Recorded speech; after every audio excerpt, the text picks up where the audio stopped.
2020-07 issued on March 16th. This public meeting is being conducted via remote participation by the Village Board of Trustees.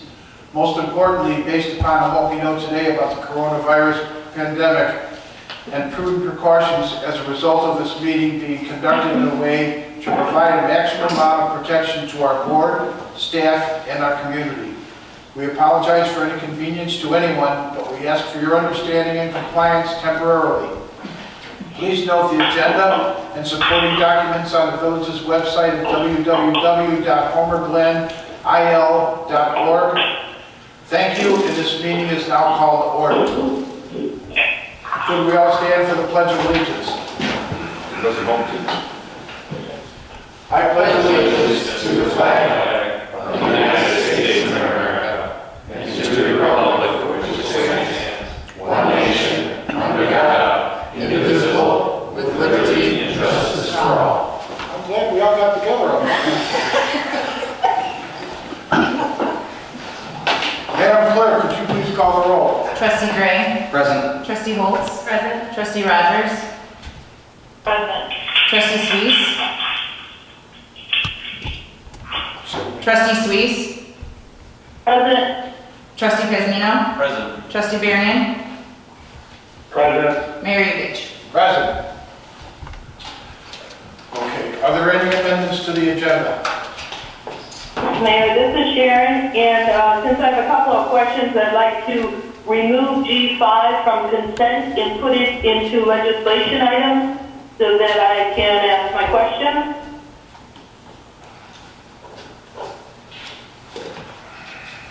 I'll second. Okay, so you want to move it to the first in legislation? Or does it make a difference where? No, it doesn't make a difference where. All right, then what we'll do, let's go to right before workshop items, so right after number 4, 5. Okay. Okay.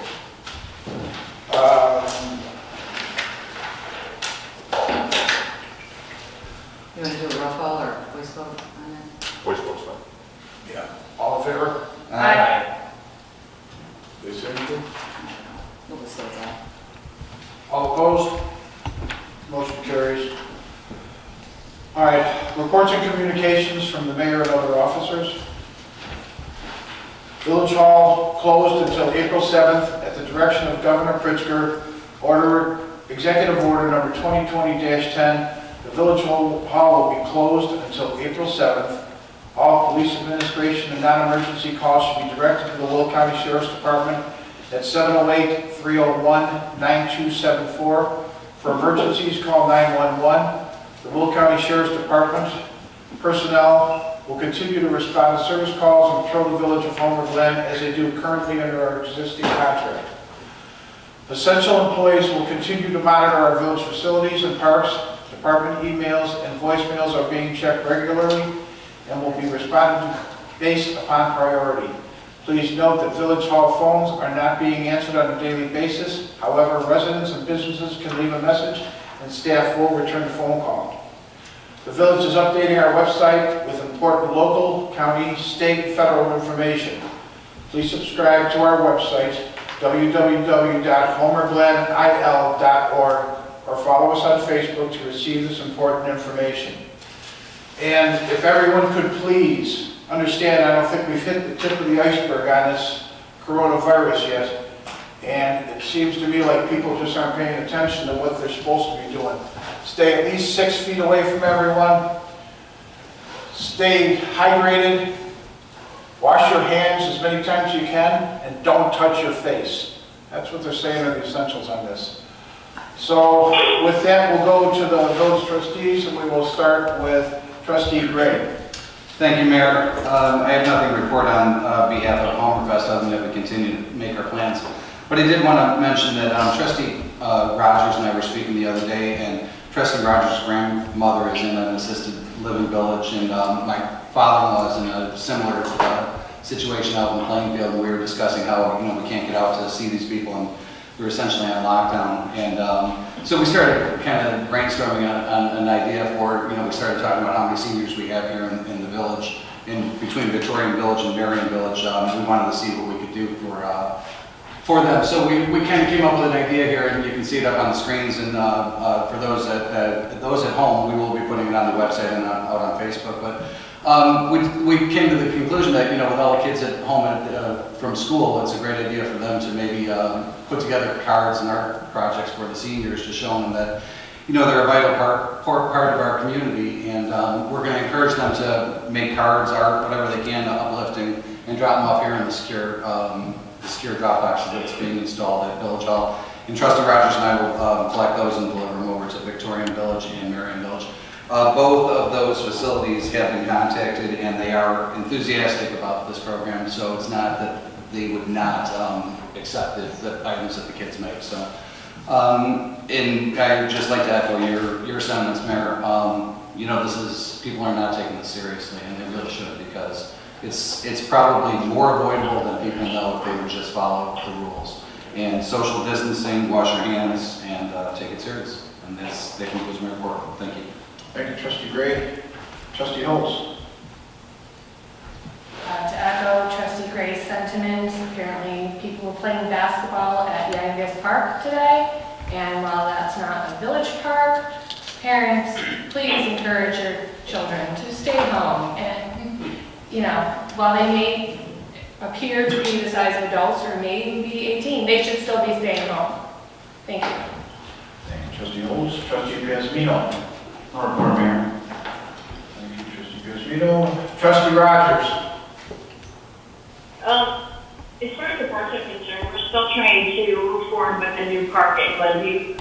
And we have some RFPs in that we're going to review and share with the community over there, as well as the Parks Committee kind of did a consensus on, where people want to move the next direction. And during this time, just trying to keep the momentum moving, and so hopefully we'll have some kind of consensus come April, what people feel fits that area and what they'd like to see. Okay. Thank you, Trustee Rogers. Trustee Varian. Thank you, Mayor. Just a couple quick things, not related to committee work, but I think we all share the sentiment of a big thank you to all of our frontline first responders, our healthcare workers, doctors, nurses, that are the soldiers in this war right now. They're on the front lines of, we're used to sending, our young men overseas to go fight the wars, and this is one that's here, and they are our soldiers in this war. So just a big thank you to all those people that are in our community, in our town. And secondly, I'd say with regards to our businesses of all sizes in town, I can't fathom what it's like to go through this as somebody that's being directly affected by an order from the government. Most likely is absolutely needed, so not to pass a judgment on the order, but to be a business owner in these times, specifically restaurant or bar owner, I just would simply say we're here to help. We'll continue to be here to help. I think there's help coming from the federal level, the state level. I think we'll be talking about some things tonight to assist. And so certainly my heart goes out to people that have their livelihood, not just business owners in town. People are affected by being laid off with their jobs. So two, just want to make sure that they understand the village is here to assist through this crisis. And then three, I'd simply say thank you to staff. Led by Carrie, they've been doing a really amazing job through this. Watching the amount of information that we all have received on a daily basis. I know the stress level, I know the long hours, and just a big thank you to all ranks of staff that are working from home, some in the building, putting their health on the line to some extent, and so just a big thank you. And that concludes my report. Thank you, Mayor. Thank you, Trustee Varian. Trustee Sleece. Report, Mayor. Thank you. Village Clerk. No report. Village Attorney. No report, Your Honor. Public safety officials? Just real quick, Mayor. Just want to let the board and the public know that throughout this COVID-19 crisis thus far, the Sheriff's Office has staffed the village of Homer Glen 24 hours a day, 7 days a week. Our levels have not come down at all as far as staffing goes. And what's nice about you having us police this village is that the Sheriff's Office is a large department. We have contingency plans already in place should anything change. And also there's vast resources we have in reserve to supplement anything we need up here. So moving forward, this will ensure that your staffing levels will remain the same as they always do. This crisis is not going to affect the staffing levels here in Homer Glen. Thank you. Thank you, Lieutenant. Lieutenant, can I Yeah, please. Have you been given any directive from the county in terms of enforcing the state's order about staying home, in terms of monitoring people who have the authorization to be at work, in terms of... That's a great question, Ann. And, Go ahead, I'm sorry. and also in terms of enforcing the social distancing rule that's clearly not being followed by Yeah, I get it. people in certain places. No, I understand your question. You know what, we're learning as we go, I can tell you that. Our first and foremost concern is the safety of the village, okay? And as these directives come out, being that it's never happened before, kind of learning as we go. So we will respond to however we are directed, but as of right now, it's just ensuring the safety of the community first and foremost. We don't want to be out there enforcing, like I'm not going to pull over every car to see if they're on the way to work. I'm going to leave it to everybody's best judgment. And what we found in the village thus far, overall, they have really followed the guidelines as far as not making us extra busy, if I may say it that way. So I want to thank the village as a whole.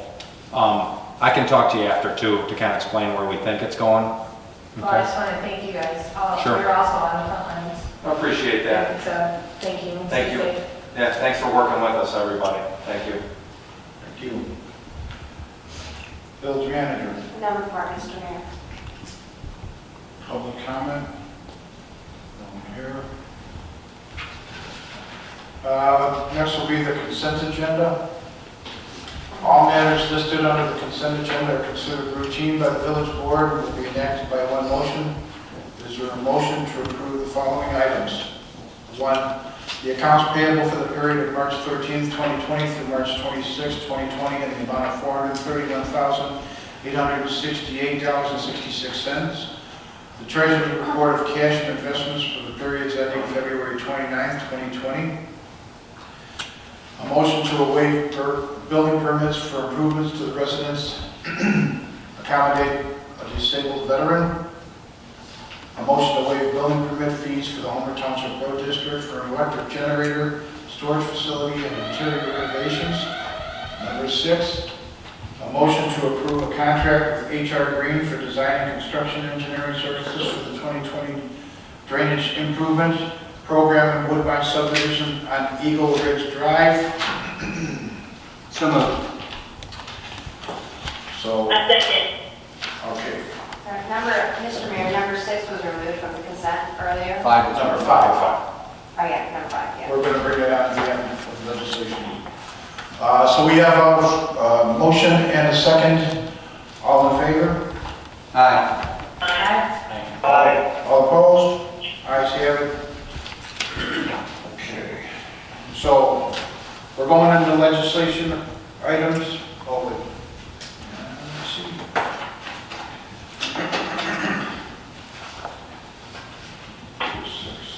Okay.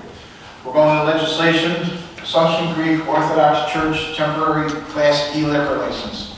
Is there a motion to assign a Class E liquor license, temporary license, to Assumption Creek Orthodox Church located at 15625 South Bell Road, Homer Glen, for the Homer Glen's Taste of Grease Festival occurring in July 25th through July 26th, 2020, as long as we can here. I so moved. That's Sharon. Okay, I'll second. I'll second. I'm sorry. and Holtz. Is there any discussion? Yeah, I would actually suggest that we waive the fee, since churches have not been allowed to gather, their typical weekly donations are probably down. And I would like to have us waive the fee for the church. Plus, there's also a potential chance that the event could be canceled, since this current situation is fluid and ongoing, and we really don't know what will happen. Well, there's not a fee on the list here. It's $100. $100. And the background information on page 1, Mayor. Okay. I'm just suggesting we discuss it before we approve it.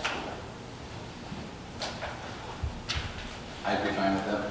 I agree that they are one of those mandated, impacted by the state.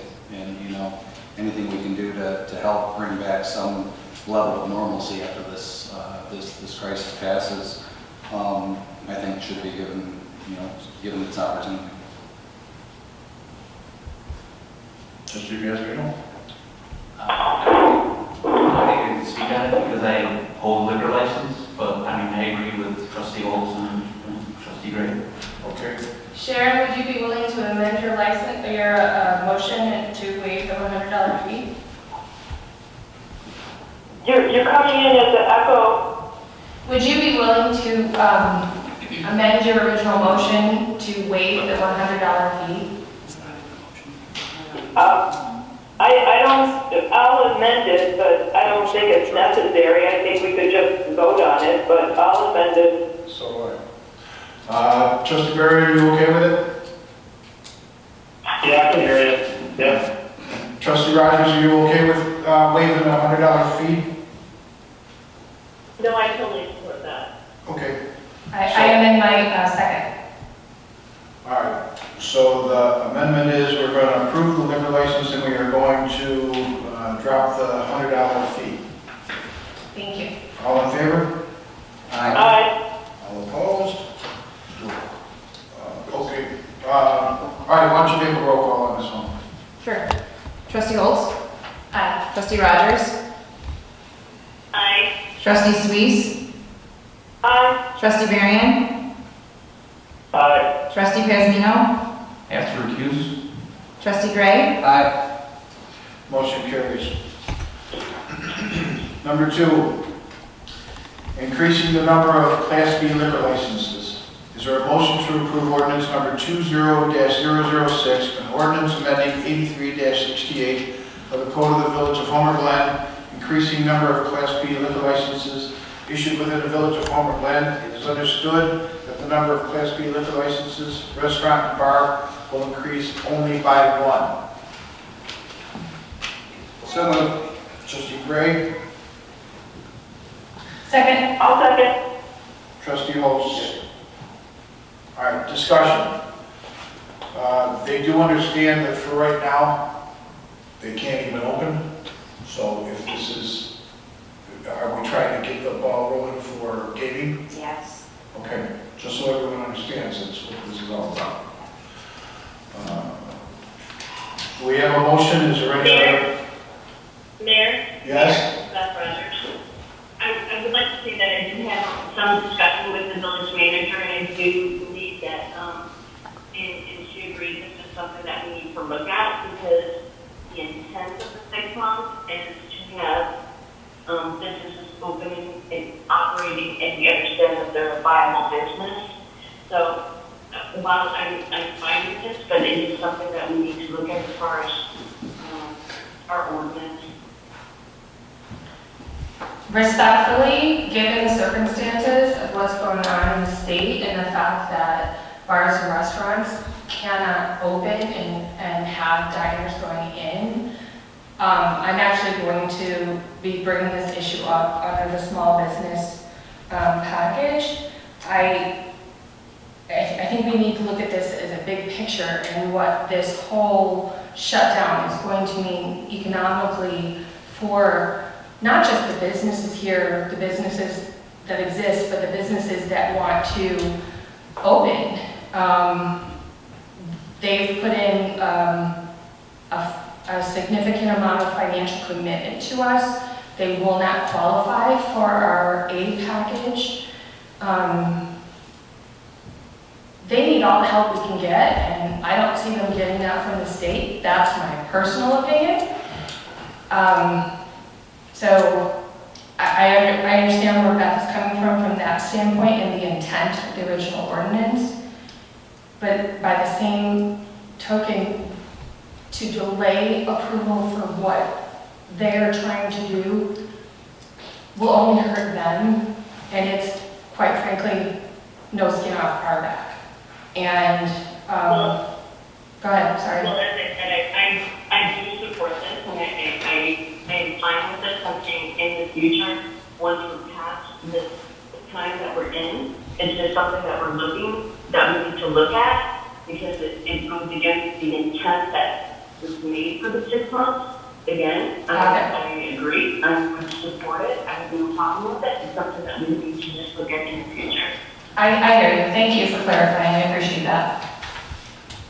Yeah, Mayor, I'd like to just chime in too. I spoke with the village manager as well about this, and I echoed the same thing that Trustee Rogers said, that this seems odd that we issue a license while somebody's in construction, and village manager explained to me that this basically is allowed under our current ordinance, the way it's written. And I said, okay, I too, I'm fine with this. Court and Kerry did it some time ago. It didn't really pan out the way that they thought it was going to be the jump up on what they wanted. Because I had questioned it on actually the next packet piece where they had changed the dates. The dates had this thing expiring in 5 weeks, and that seems like a pretty hefty lift for a 5-week license. Like I said, the village manager explained it to me, and I too said the same thing that Trustee Rogers said. Okay, if they're playing by the rules right now, then shame on us. We need to fix those rules. And I said the same thing. This doesn't have to happen right now. We have much bigger issues going on in the village and in the state and in the country that we need to deal with. But we definitely need to make this a bullet point on the list going forward. That we need to look at this because as a board, we should all be weighing in and saying, is this really the intent? What is the intent of the current board? What do we want that to be? Because if we're not going to have it as an intent of either some sort of probation period or some sort of a proving period where a business shows that they are a viable concern, then we might as well just take it away. Yeah, and I agree with that, and I've thought about this for several months, and it's probably ties up the essence here. We want to be here as little as possible tonight, but I think one of the ultimate objective was to further our legal language to restrict gaming cafes, but we've already done that, and I feel like this particular aspect of the ordinance is a little bit redundant in terms that we've pretty much prohibited gaming cafes via other language. So, yeah. My whole purpose here was just so everyone knew that this is the start of looking for the gaming, which a lot of other institutions have come before us, and we had to go through it. So I just want to make sure before anyone votes on this thing that they know exactly what it is. I don't have an issue with it, but we should change over so this doesn't happen again. But this is also something that no one ever thought would happen in the first place. Exactly. Thank you. So, Trustee Marion, anything on it, or Trustee Suisse? No, I'm fine. No, I think it's been discussed. Okay. Madam Clerk, could you please call the roll? Trustee Rogers? Aye. Trustee Suisse? Aye. Trustee Varian? Aye. Trustee Pazino? I must recuse, I hold the license. Trustee Gray? Aye. And Trustee Holtz? Aye. Motion carries. Next, ordinance 20-008, establishing the COVID-19 Emergency Small Business Assistance Loan Program. Mr. Mayor, we think we missed Oh, did I miss somebody? There was the H3. No, 5 is going to be 5. No, you. So 06 was creating, I'm sorry, 06 was creating the additional liquor license. And then there's 07, which assigns it to the establishment. We never got to that. Item piece H3. I have H3. And they have the English script. Refer to their agenda. Okay. All right, consider for approval ordinance number 20-007. An ordinance assigning an available B liquor license, restaurant bar to Mugshots SPGA LLC. Same thing I'm reading. Here's 3.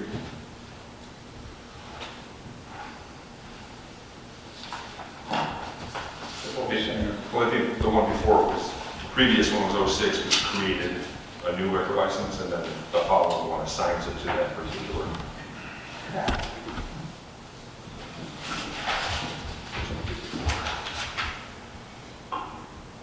Increasing the number. Okay. Yeah. We did that already. What was saying? All right, is there a motion to approve ordinance number 20-007, ordinance assessing, assigning an available Class B liquor license restaurant and bar to Mugshots SPAG LLC, owner Steve Wood and John Smoother, DBA Mugshots Sports Bar and Grill located at 13031 West 143rd Street, Homer, Glen, Illinois. So moved. Trustee Holmes? I'll second. This is Sharon. Trustee Suisse, discussion? Madam Clerk, please call the roll. Trustee Suisse? Aye. Trustee Marion? Aye. Trustee Pazino? I must recuse. Trustee Gray? Aye. Trustee Holtz? Aye. And Trustee Rogers? Aye. Motion carries.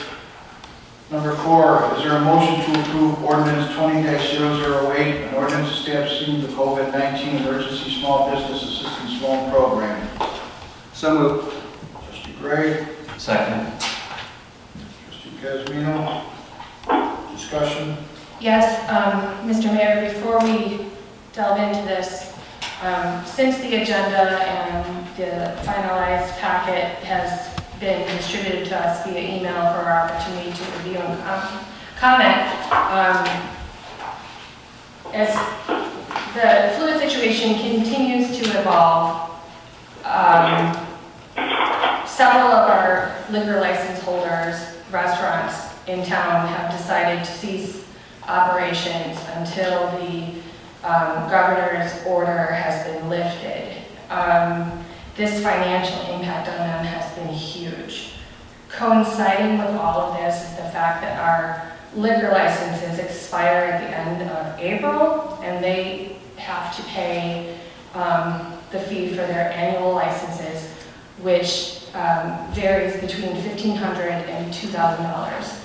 And I am proposing that we add into this package a waiver of these fees, because I do not feel that it's going to be realistic to expect these businesses, even with our small package that we're providing here, which I think is great, but in the big picture, if you look at the amount of money a small business has on the line with regards to a restaurant and what their profit margin is, I think it would be great if we could consider a reduction in the fee, anywhere from processing fee of $100 to $50, depending on the B license AF, to waiving 50% of the fee. I would really like to hear the other board members' thoughts on doing this, because I've been contacted by 3 of the restaurants that they're very concerned, mainly because they simply don't know how long this will go on and the impact that will have to them. And I really hate to see our local businesses who have been a part of this community not be able to reopen. And as great as the current situation is at the federal level, where it appears that there is great bipartisanship and negotiation going on in the Senate and looking at small business relief, it's still not the same as being able to be open. And I just would like us to take it to heart, and a lot of these business owners live here.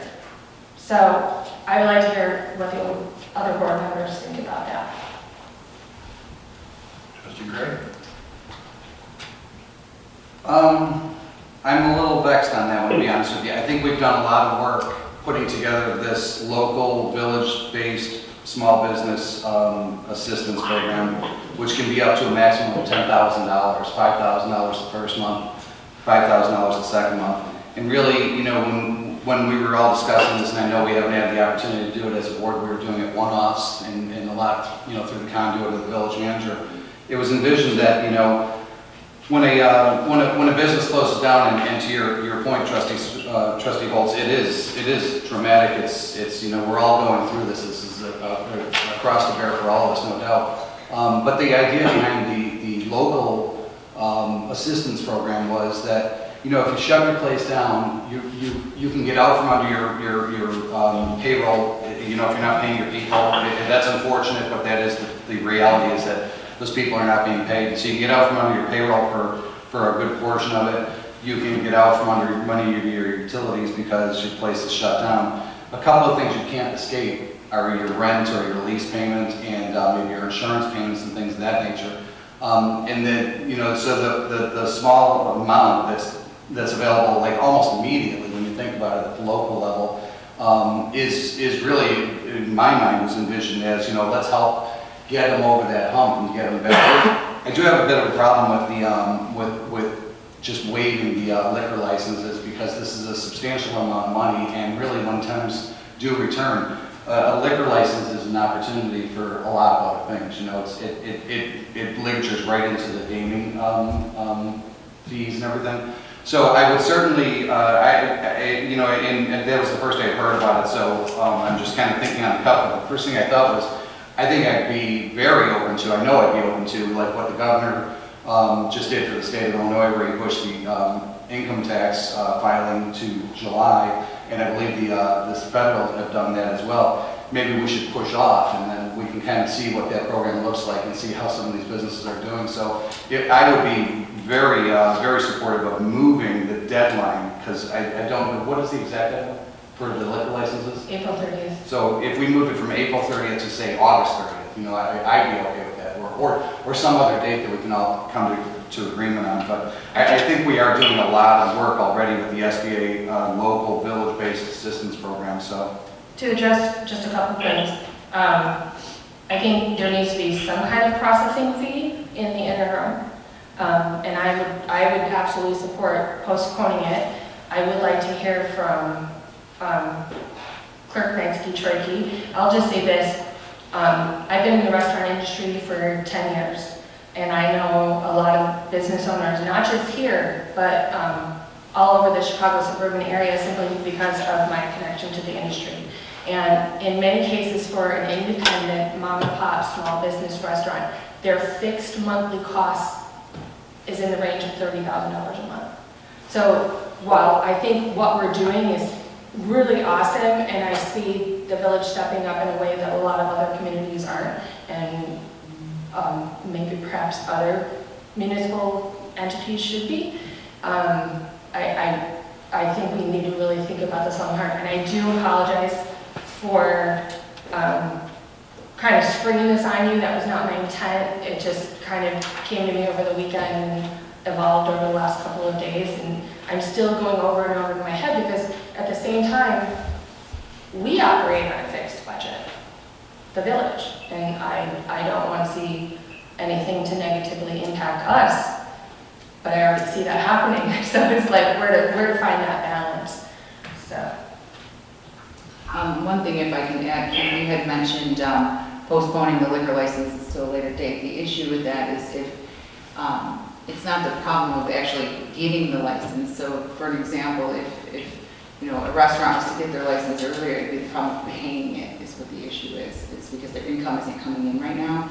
There wouldn't be, and I'm just saying for some businesses, it would be an issue to pay that money up front because it is April 30th, but the ban is obviously to the 7th. So, getting those funds in within 3 weeks is going to be a little tough for some smaller businesses. And you can't push it further out because then they're losing even more business. The other problem with directly related to that is they cannot renew their state license without our local license. So we at least need to, have some kind of processing fee to enable them to renew their state license. Even if we do push that deadline 90 days or whatever we decide it will be, and that could be fluid as well, depending on how this situation evolves. They still need to have that option, and hopefully the state will also provide some flexibility to them as well. So you're looking for the payment to be in August, give them their license up front, charge a small fee for getting the license together, and then the balance would have to be paid when they open up. Yeah. Well, not necessarily when they open up, but I mean, Well, if they I think- open to the public, because right now, all they're doing is... I think right now we need to say it's going to be a $50 processing fee just to enable them to be able to renew their license and see what the state is going to do in terms of supporting businesses and what the state is going to do. The problem with the whole liquor license issue is our license is on an annual basis, but the state licenses is based annually on when they are granted their license.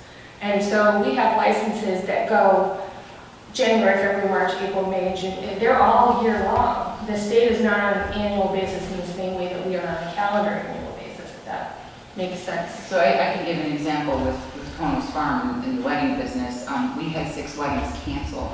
We're all the way out until the end of June now, so we have no income coming in until June, but our license is due April 30th. So that's like a situation where, you know, funds are not there for the license at this time. I mean, that's a small situation, but just to give an example of how it is affecting lots of small businesses. Right, and so where Konos is, our village license is due April 30th for them, their state license doesn't expire until the end of July. And if they have zero money coming in, how do they then, you know, pay the state license? I mean, I just think this whole thing is very unknown. There's a lot of unanswered questions, and it's honestly, as we've all witnessed, evolving every day.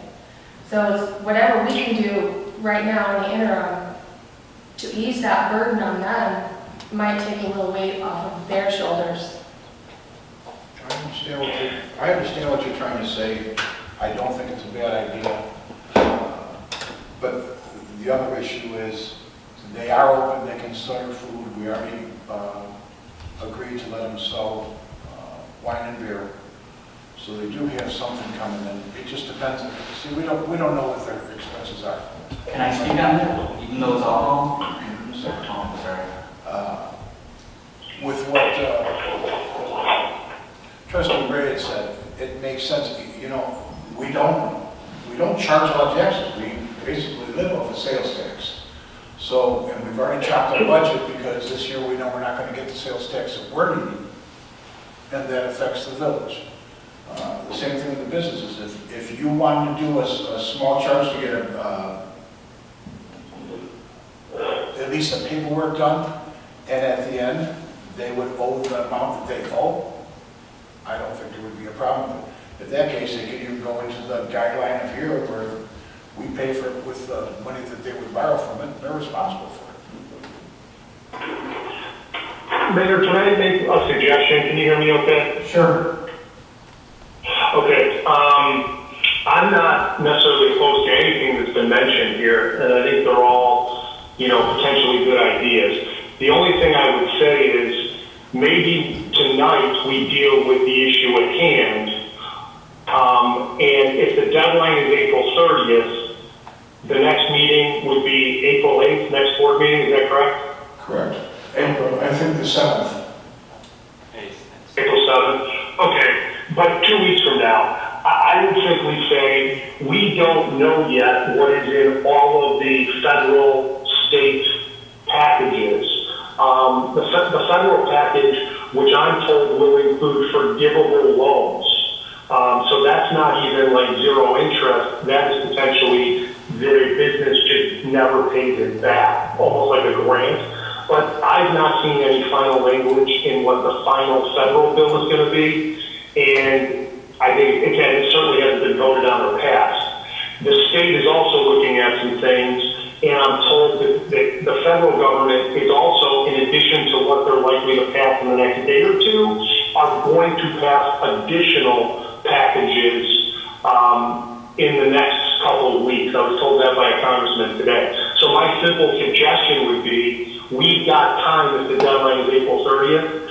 Let's take the next 2 weeks to see all what is available, in addition to what I think we're going to pass tonight, and make that decision potentially April 8th or 7th, whatever the date of that meeting is. In addition to that, 2 weeks from now, we're probably going to have, you've got the stay-at-home order that goes through April 7th. So we don't know what's going to happen after that point. Same with the dine-in. And so I would just say, because we're not on an immediate deadline on this, you've got another meeting in which this decision could be made, and it may absolutely be the right one. But I think it would be prudent to wait and see what all is available to help our businesses, and especially our restaurants and bars. And what else is, just today you had the deferment of the tax deadline. You also had the deferment of the sales tax that was due last week for bars and restaurants that was deferred out to May 20th and then extended over 4 months. So there's still things unfolding.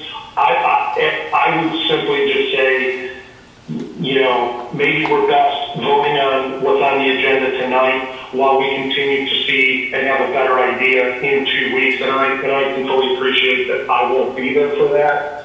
But I think regardless, my advice would be, let's wait and see what all is available for businesses and then make our decisions post that with regards to licenses with April 30th date. So that would be my input.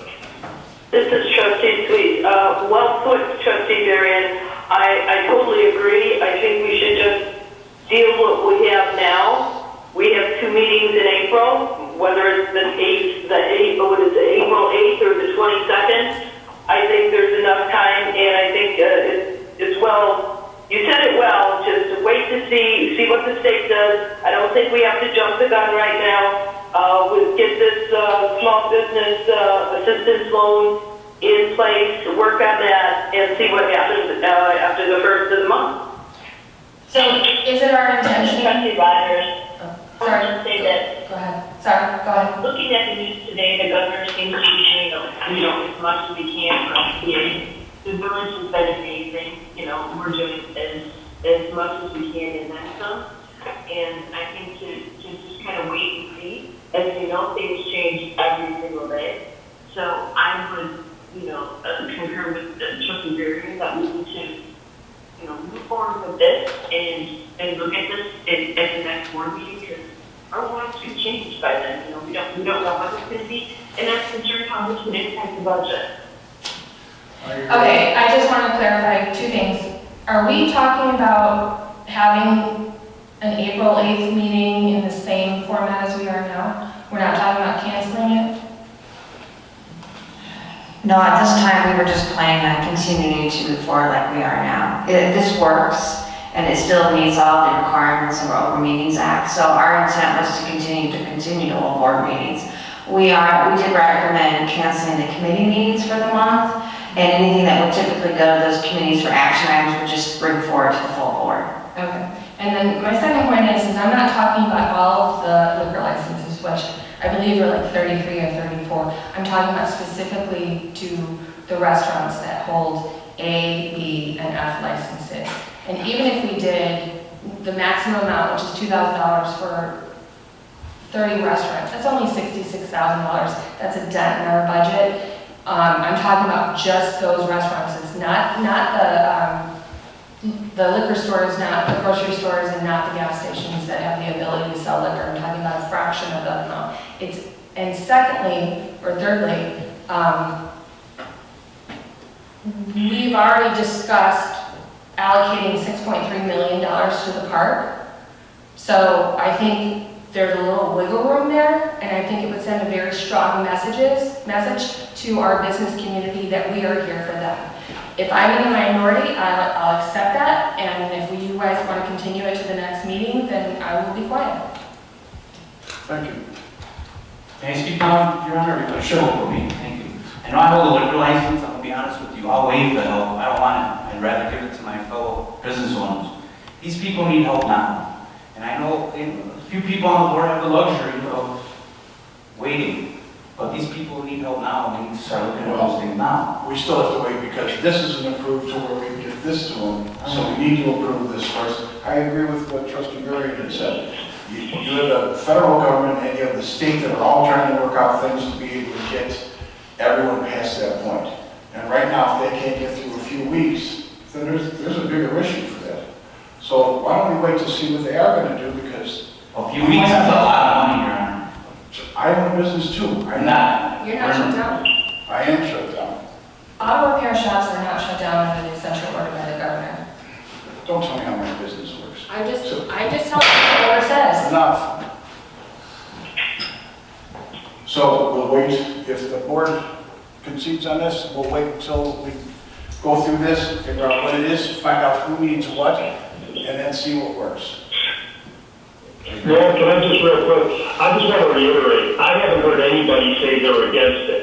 And when I'm talking about waiting till the next meeting in 2 weeks and getting all the information we can get in the meantime, doesn't cost any business owner anything right now, because my assumption is with an April 30th deadline, certainly we're struggling to pay the license fee. They're not going to be paying it 30 days ahead of time. So I just want to be clear on that. I haven't heard anybody say they're against it. I wouldn't say I'm against it in any way. I'm saying the 2 weeks is a prudent move that doesn't cost any of these businesses being adversely affected anything, because they're likely not to pay it if they don't have the money. And this would still be, if the decision was made April 7th or 8th, whatever that date would be, you could have some contracts and letters out the very next day. So I just want to be clear on that this isn't not understanding or sympathizing. It's saying, let's get all the information we possibly can, versus something that's just mentioned at the diet and we make a spur-of-the-moment decision. So we've all had time to digest the interest-free loan concept, and I would just say I think it's prudent to make any decision in that same way. That's my only point on this. It is not opposed to this or anti this idea in any way, shape, or form. I do have to make a note for the I record. agree with that, you know, to say that, you know, that Chuck holds that you're in the minority is not, you know, correct. We're all supporting the small businesses here. We're all pushing shop, take out, do whatever we can, whatever we can do. But to make something like this at the last minute is just not a prudent decision when we're talking about speed. I have to interrupt for just a moment. I do have to note for the record that Trustee Holtz had left the meeting at 7:47. Okay. I agree. This was sprung on us tonight. We don't know what we're doing. We're trying to get something passed that is already set up for the small businesses in our community. We haven't even tried doing anything with that first. So going above and beyond until this thing is talked about and give everyone a chance to see what they want to do and what they don't want to do. And if I could just speak real fast, I do appreciate it. As a small business I don't own a business, but I do work for a small business in Homer Glen. And I do appreciate what this is in front of us today. And waiving those fees, I think, is a little jump of the gun here. But I do appreciate, and I do believe, I agree with Brian that I didn't hear that anybody was against it. I just think it is the right thing to do to wait until at least April 7th, until we know what is going to happen in the future. I agree. Nobody said they were against it. Everyone said they were for it, including me. But let's find out what we've got before we jump into something. I just have a question. Christina, I didn't hear what you said, something about 7:47. I didn't hear that. I had to make a note for the record that Trustee Holtz had left the meeting at 7:47. Okay, thank you. Okay. Well, with discussion on the Village of Homer Glen's COVID-19 Emergency Small Business Assistant Loan Program with a 0% interest business line of credit. Jeremy, you're the one that got this together. Would you like to go through it so we can get highlights? Sure, I also have JD Patch, who's also on the line as well. Yes, Brian. Do we have a motion on this? I may have missed that. I'm sorry. Yes, it was Trustee Gray, and Trustee Pesky. I'm having a problem hearing. It seems like when they're further away, I can hear you perfectly, Trustee Darian, but the others just comes in now and then. So yes, Trustee Gray had made the motion and Trustee Pescanino had seconded. Thank you. All right, can you hear me now? talking to the mic. I was afraid there was an echo. It's very echoey. Yeah. Maybe it'd be better not to use the mic. Nothing earlier, it feels better without the mic, but. Is this better without the mic?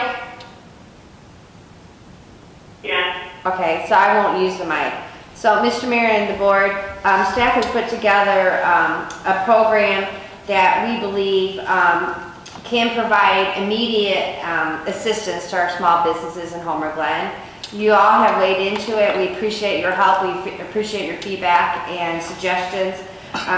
We just highlight a few of the things, and then Janie, Pat, you're on the phone as well. Janie put a lot of work in this as well, working with John Sawyers as well as Eric and getting all the forms and documentations together for approval tonight.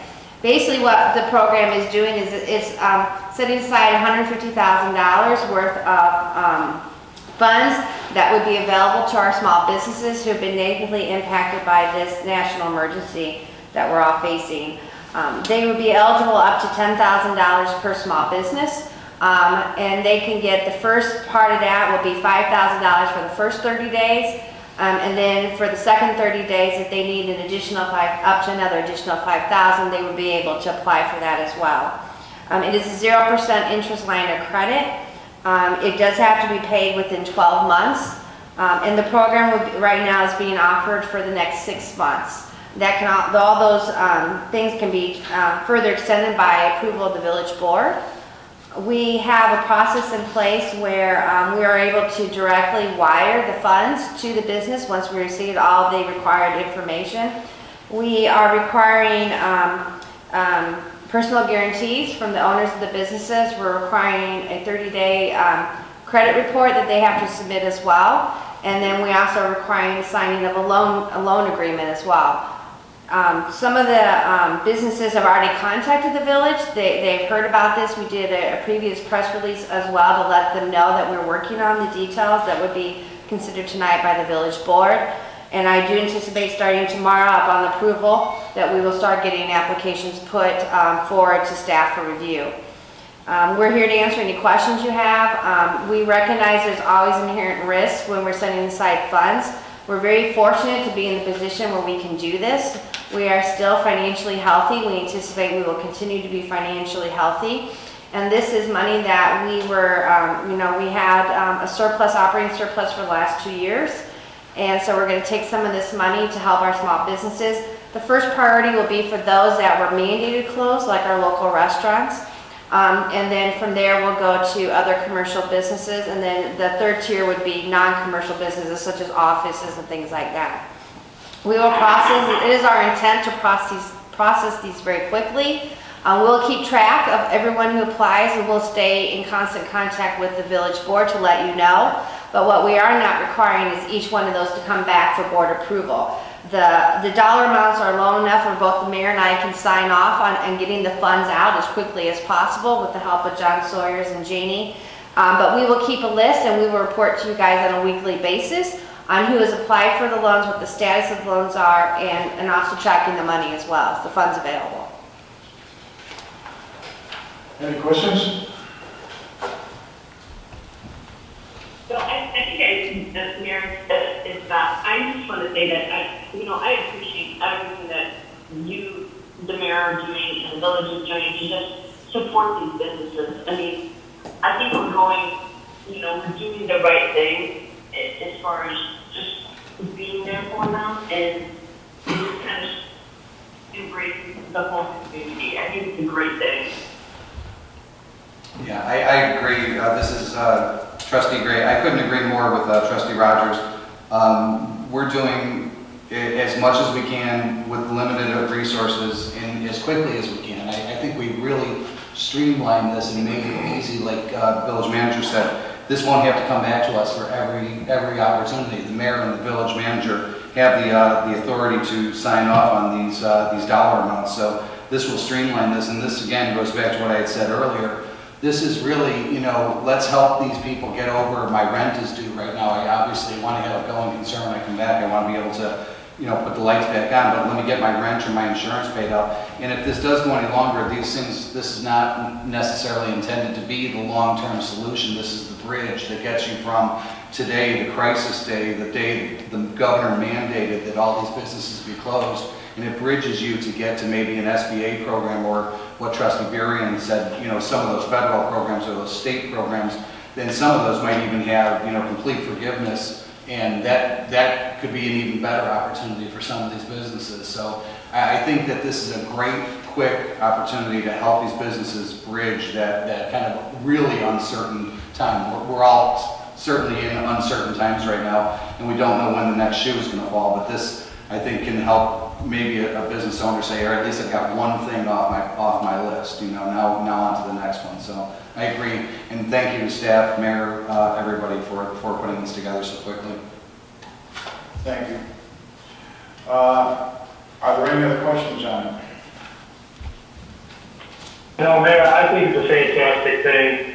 I echo everything everybody else said. The one other thing I would mention, and just not to harp on the previous topic, but while certainly bars and restaurants in town are being severely affected by this, I know, and I've talked to many board members, I know we are all ordering food out and leaving very large tips when we can and doing everything we can to support the restaurants and bars that are in town.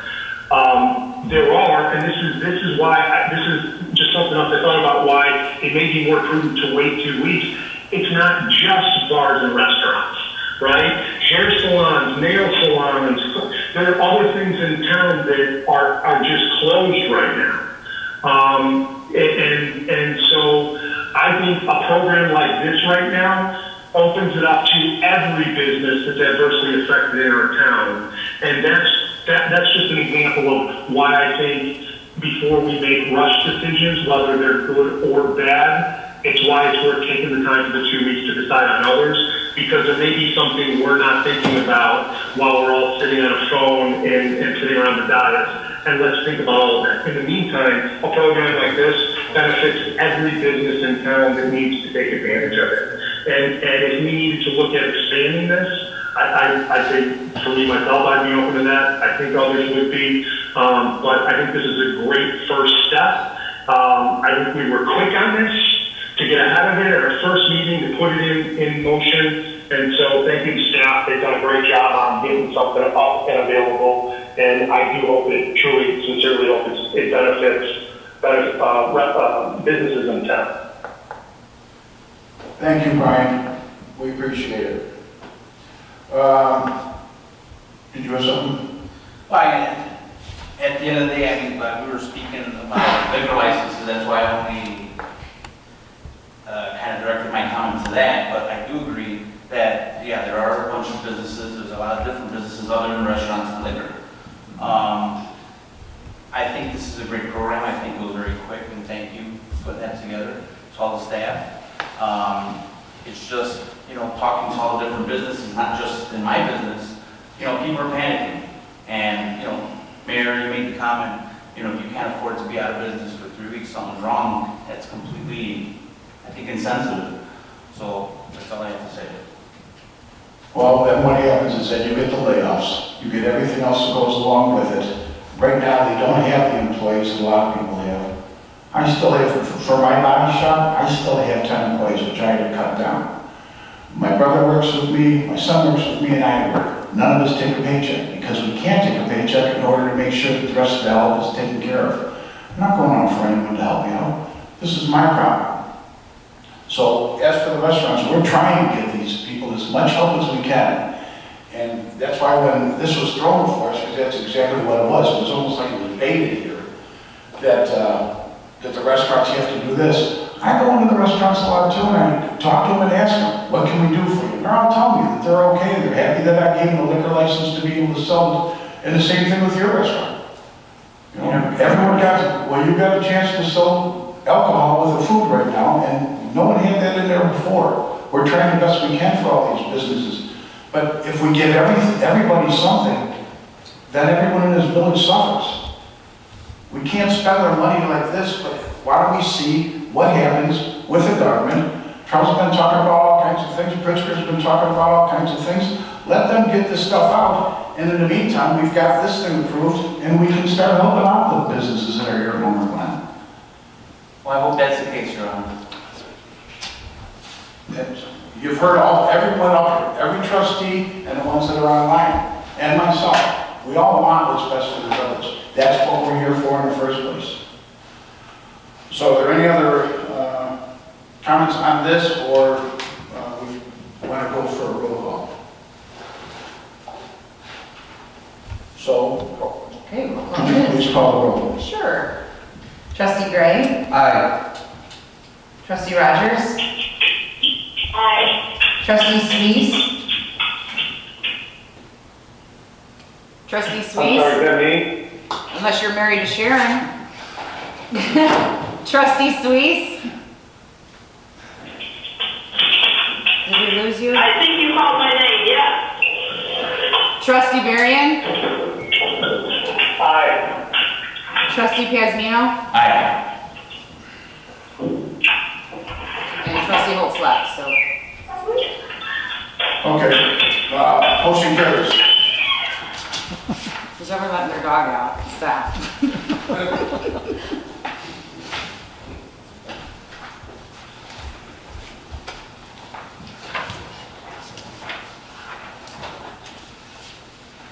I think G5 is next, right? Yeah, okay. We're going back to the consent agenda for number 5. There was, number 5 was a motion to grant a 1-year extension of the special use permit for Waterfall Place, 12500 West 159th Street, Homer Glen, Illinois. So Sharon, see, you want to talk about this? The floor is yours. I need a motion. So, I so move. Trustee Suisse? All right, and, okay. Go ahead. Okay, I just had a couple comments and a question. On the PUD on this waterfall Glen, that was solely for commercial development, is that correct? Yes, that is correct. Okay, so now, my comment is, now that they're saying that it may be modified to include condos, and before they spend time and money on this, the board never had any discussion on this. The board needs to have discussions on high-density development. Do we want to go forward? Do we want to look like a Lockport? This is our like fast-forwarding because all of a sudden we get this in our supplement sheet and we see this highlighted. The banquet hall in commercial space now wants to be possibly become residential. So, you know, the concept of high-density development has to come to the board before any of this goes through, because then he says, oh, it's in 2020. Well, it'll take me some time to develop the drawings and layout and architecture and site plan. Why are we even going there when we never even had this discussion on the board? Trustee Suisse, I can answer that. I know that we discussed this too. He is only asking for a 1-year renewal, what currently has been approved by the village board. If he comes back I understand that, yes. I don't have any problem with that because this is the 7th one he's at. So I don't have a problem with that, but then when he says that the PUD may be modified, I mean, we don't put the brakes on right now and have discussions on how we want to proceed before they spend time and money submitting, to submit to the village for review before they go forward with a possible new plan. That's what I'm trying to bring up. I think what we've got here is the PUD is going to be extended, but if there's going to be any changes, You have to go back to the trustee, whole process. they're going to have to go back through that whole process, and it will come before this board. This is just extending, so that way it doesn't expire, and they can kind of figure out what they need to do as well. Right, and that's correct. I was just like to point out, as we had these conversations with the property owner before everything, our world turned upside down. Everything that's happened since then, we didn't even know was going to happen. So I don't really know if that changes what his timeline will be for future development or not. You know, we don't know what's going to happen when we get through on the other side of this.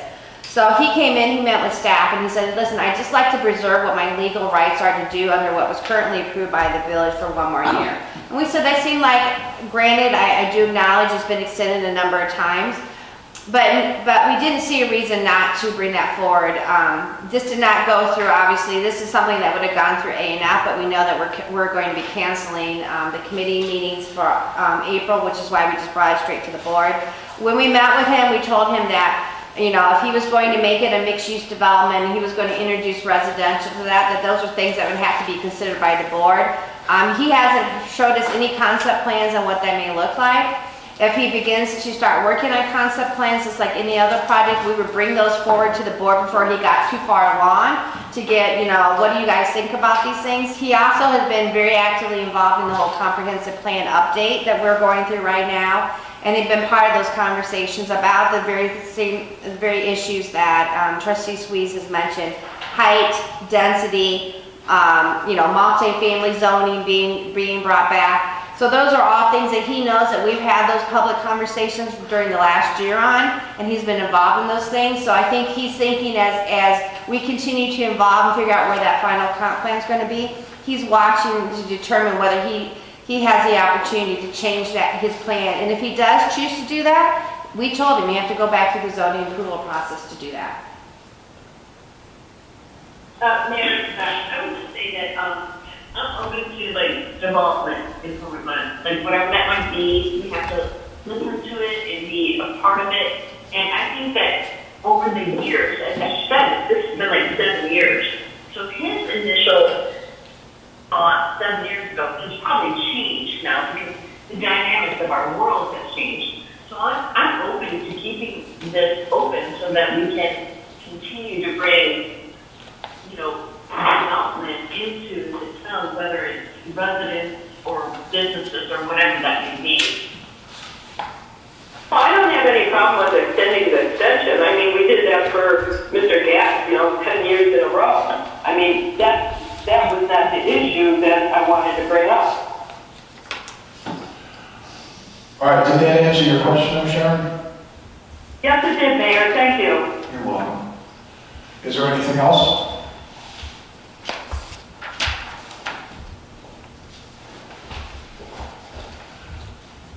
Christine, could you please call the roll call?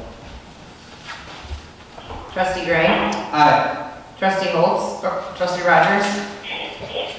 Aye. Trustee Swees? Aye. Trustee Varian? Aye. Trustee Piazmino? Aye.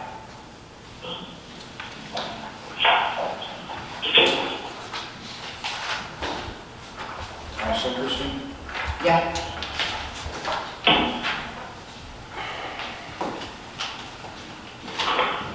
Okay, next for workshop items. Number 1, proposed amendments to Mayor and Village Board Standard Operating Procedure number 002.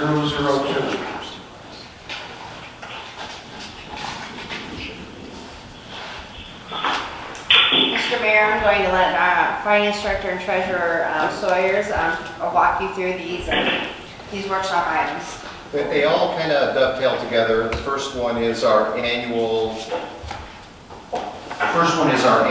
amendment to SOP2, which defines our fund balance policies, sets the minimum and maximum fund balance requirements, states what revenues are relevant to that fund, and its common expenses, and any other limitations.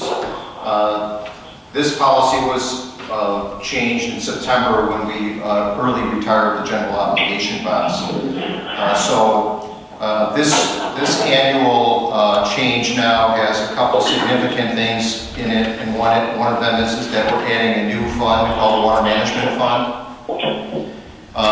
As the Vitamin Creek sanitary sewer line comes on board, we'll need a special fund for that. And then the debt service fund, I propose that we rename the debt service fund. Excuse me, can we put ourselves on mute if we're not speaking? We're getting some background noise.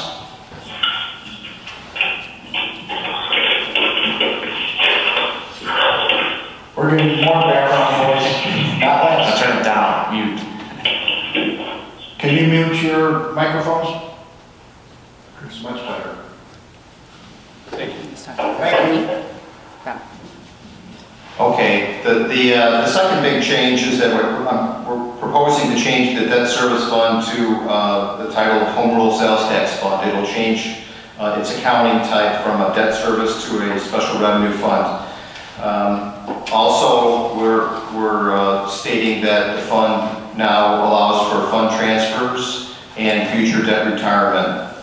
And then the last item of significance to change is with this capital improvement bond fund, where we're going to allow for the $2 million transfer for Heritage Park Option 2.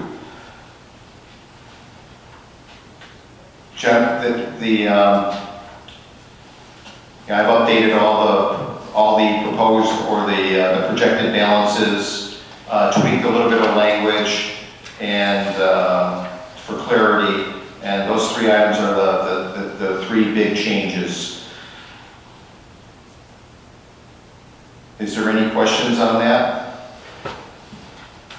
Yes, This I have a couple questions. Oh, who was that? That was you? It was me, go ahead. I have a couple questions. First one is on the additional water management fund that we're creating. You have, I believe it's like $50,000 in revenue and $10,000 in expenses in that. And I know that's on the budget portion, but I don't know if this relates to SOP2 when we create it. Should there be other additional expenses going to that? I mean, somebody's going to have to administer the acceptance of those fees and all of that, so wouldn't there be personnel costs?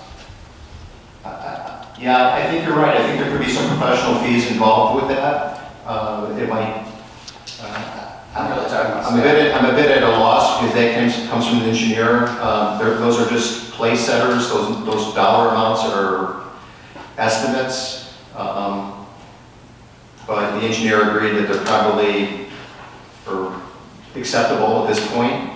We could add a line in there for professional services. I was really more thinking about internal staff. I mean, we do that a lot where we'll take staff member salaries and we've divided them up over different fund categories depending on what they're either liaisoning on or what they're working on. So I would just like it looked at that if there's some bucket that maybe we should be taking some of their staff salary expense out of some bucket and putting some of it into the water. Again, it just gives a truer reflection of what is it actually costing to administer a fund like that. So. And Trustee Gray, I would suggest maybe doing that for the next year's budget, because this will be the first year that we're actually probably going to be activating this fund and actually getting into setting the rates and actually having revenue coming in.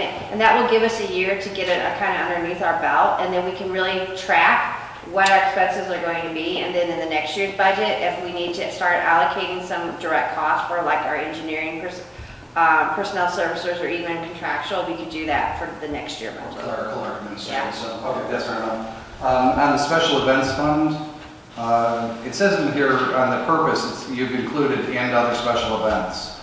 This fund was typically used only for a couple of things, and the only place it says and other special events is that one line. It doesn't really say that anywhere else, like what those special events are going to be. Is this the expansion of our special events? Yes, it is. Okay. It is. I know Matt Walsh is definitely more knowledgeable on that, but there's a pretty, we've doubled the projected cost of these events. So there's a pretty significant expansion of special events for next budget year. Correct. So last budget year, there was $10,000 for other community events in the special events fund, so it was pretty minor, negligible compared to the fest overall. But now this year, in the budget year we're in currently, it's $15,000. Then the proposed budget before you tonight is $30,000. So now that it's kind of a more substantial in comparison to the fest budget, we felt that it was important to include that in the special event fund to kind of cover that that is not just the fest fund per se, but for kind of our goal to have events every month. But also remember, on the revenue side, we launched our sponsorship program for the first time this past year, which was very well received by our local businesses and sponsors.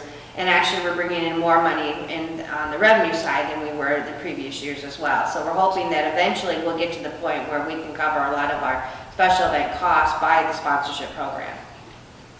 But while the special events are going to be in what was typically before the Fest Fund, they're going to be paid out of that. Those events are still going to be handled by the committees or by the special events wherever they fell before. They're not going to move over. Okay, thank you. Well, that really summarizes the big changes of SOP number 2.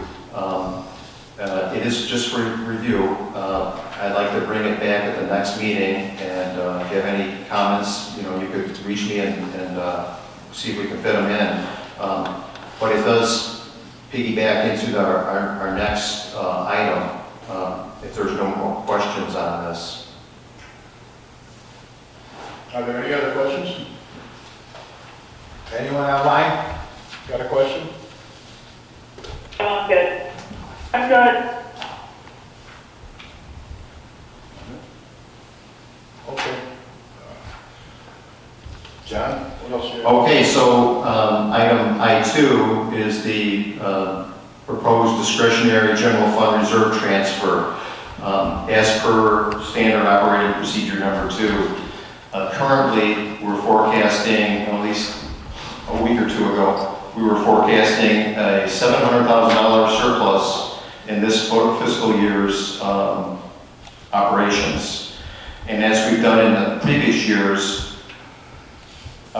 because we are over the maximum general fund balance as stated in SOP 2, we're recommending that you sweep the lesser of $700,000 or the ending operating fund surplus for fiscal year 2020 into the Park and Recreation Fund.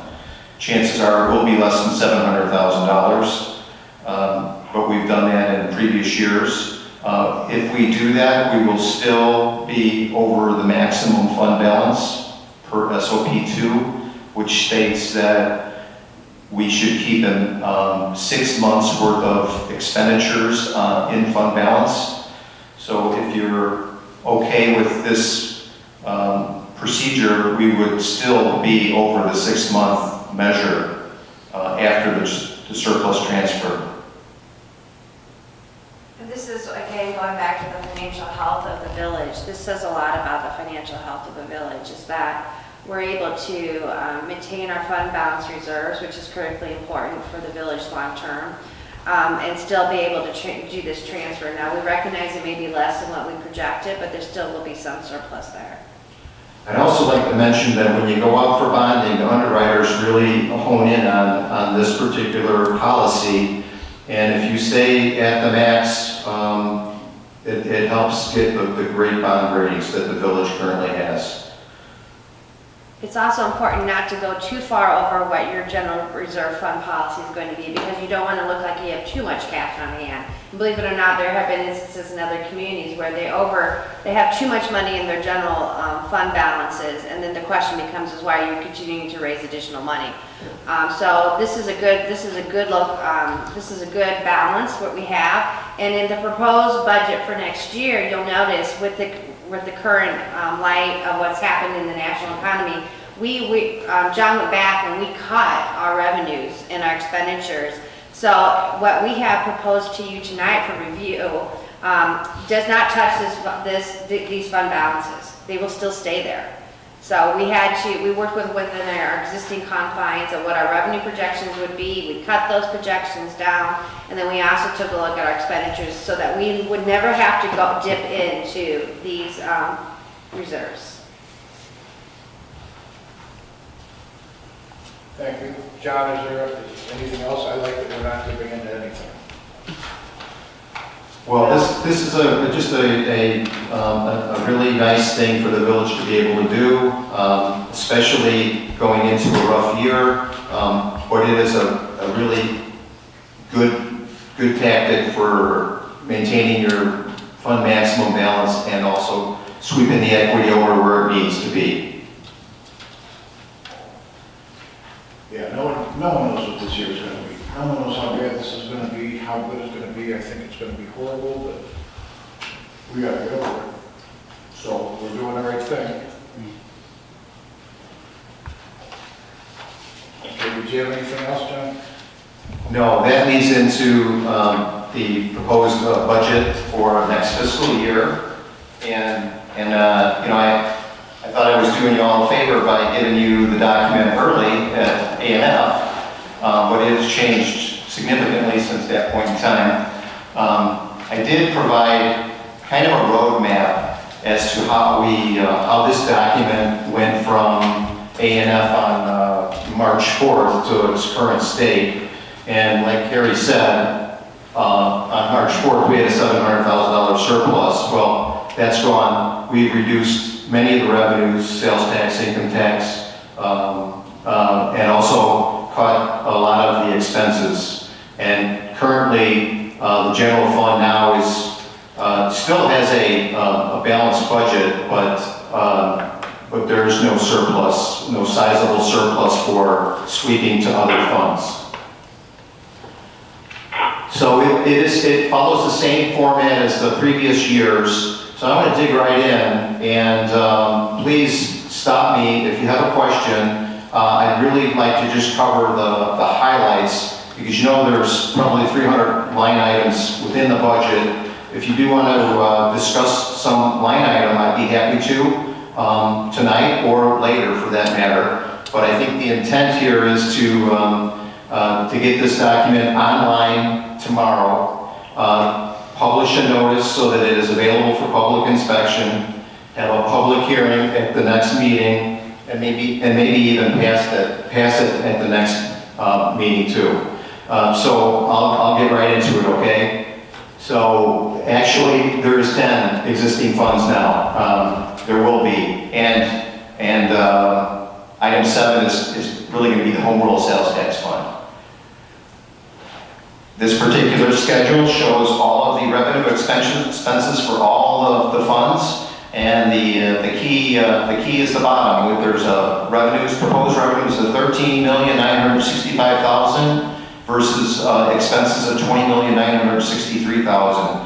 Obviously, there's a big disparity there, and it's primarily because most of the funds are capital project funds, and what they do is they build up funds over time and they spend down. For instance, road projects or park projects, various sizable capital projects.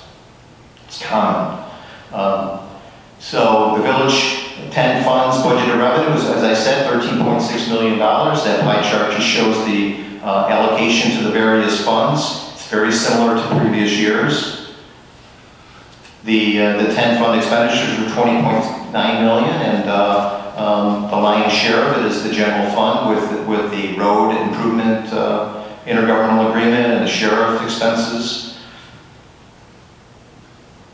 The operating fund, the general fund, very healthy.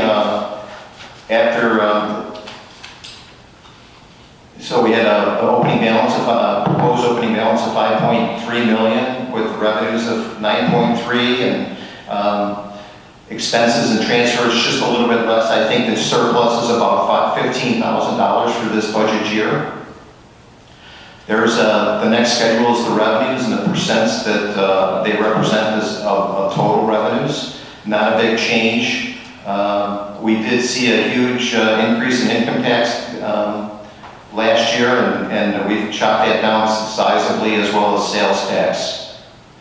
Gaming is suspended with the state right now, so we cut 2 months out of gaming. We've reduced our interest income in half to address the recent Fed changes. And there's a pie chart that represents our revenues with the general fund, predominantly sales tax, as the mayor said earlier. The road and bridge levy comes in through the township levy and is returned dollar for dollar back to the township to administer the road maintenance agreement. There's a bar chart of the sales tax, and of course we're forecasting a sizable dip for for fiscal '21, as well as income tax, which I think will take a bigger hit than sales tax. And then this is a new schedule, and it's very important and relevant right now with the census coming up. Each resident of Homer Glen represents approximately $171 of revenue to the village, and they're primarily comprised of income tax, is the majority, use tax, cannabis excise tax is a brand new revenue item. We get 8% of the total deposits from the state cannabis funds, and then the motor fuel tax and the new transportation renewal fund. So it's important to make sure you fill out your census report and be counted and generate revenue for the village. So the major expenditures, and they really didn't change much, is public safety, it's the sheriff's contract, followed by personnel and benefits, which is the health insurance and the salaries and the payroll taxes and such. And of course, the two big contracts represent almost 60% of the village general fund operating budget is the two intergovernmental agreements, which actually saves the village a lot of money and allows us to be really lean and produce these surpluses. Major initiatives. This is great that we can do this still in spite of all the things that are occurring right now. We talked about item 1, which was item I2 that I just discussed. But we're going to continue on with the sheriff's contract. We had a 7.1% increase from the prior year. I think that's predominantly due because the staff is very young. New sheriffs get step raises, so we see bigger increments in salary increases with them. Over the past few years, we've seen some dips, but we had a little bit of a swing back on this one. We're going to continue the road maintenance agreement. Estimated levy amount was $1.38 million. We'll return that back to the road district to maintain the roads. Some really terrific news is that we have our last annual incentive payment to Menards. We finished up with Myers this current fiscal year, but for next fiscal year, the last payment to Menards will be made, producing a future annual savings of $175,000. This particular budget is reaping the benefit of the Myers payout, which was, I think, $270,000. So we're realizing that this fiscal year. We'll continue to do the mosquito abatement program, same as last year, three applications. I know there's an endeavor to implement the community channel 6 with the cable TV provider. That's an initiative. Continued economic development professional efforts and staff professional developments with merit increases and training. We recently changed some of the health insurance benefits to fall more in line with market conditions, saving the village about $15,000. We were initially proposed a 10.6% increase, but with the recent changes, we brought that down to a 5.5% increase, which is about the medical trend, the annual cost of inflation for medical. I think Carrie has discussed some of this temporary staff for doing certain initiatives like Laserfish program. That's forecasted in the budget, 2 temporary interns to provide support for laser and also summer admin support. We also have a temporary employee, part-time employee for code enforcement. We rolled over the gateway signs from the previous year. That's a $30,000 amount that was rebudgeted from last year. We budgeted for 2 newsletters, and there's a new initiative to partner with HAC for a scoreboard replacement. That's $12,000.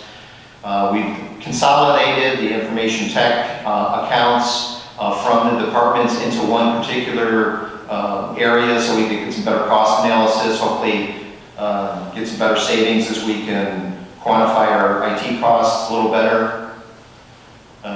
We forecasted a laserfish software project to digitize some of the records that we currently have. And then there's also a budgeted item for an EMA vehicle to replace a very old truck. It's a capital item. We'll defer that decision into the fourth quarter, pending available funds. And then also in the budget is a $100,000 transfer to the special events fund for the expanded activities. The special event fund is actually a restricted general fund. It's just shifting it from unrestricted to restricted. It's and hopefully, if everything works out well, those events do well and they don't need all those funds. This will be something that will be done in the fourth quarter. I had to reduce our contingency line item from $200,000 to $150,000. I use contingency as a hedge against shortfalls in revenue.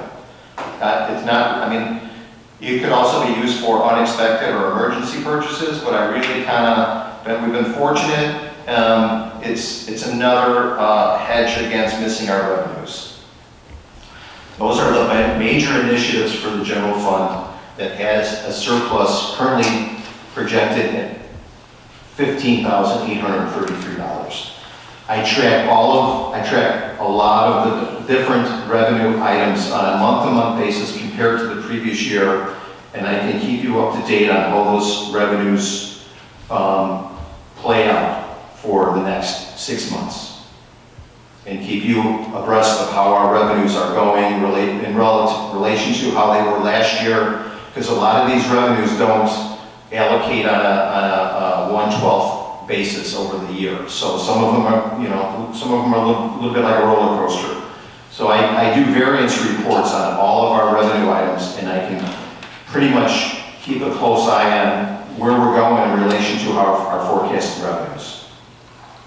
John, I'd like to stop you there for a minute if I can. I'd like to just make a couple points.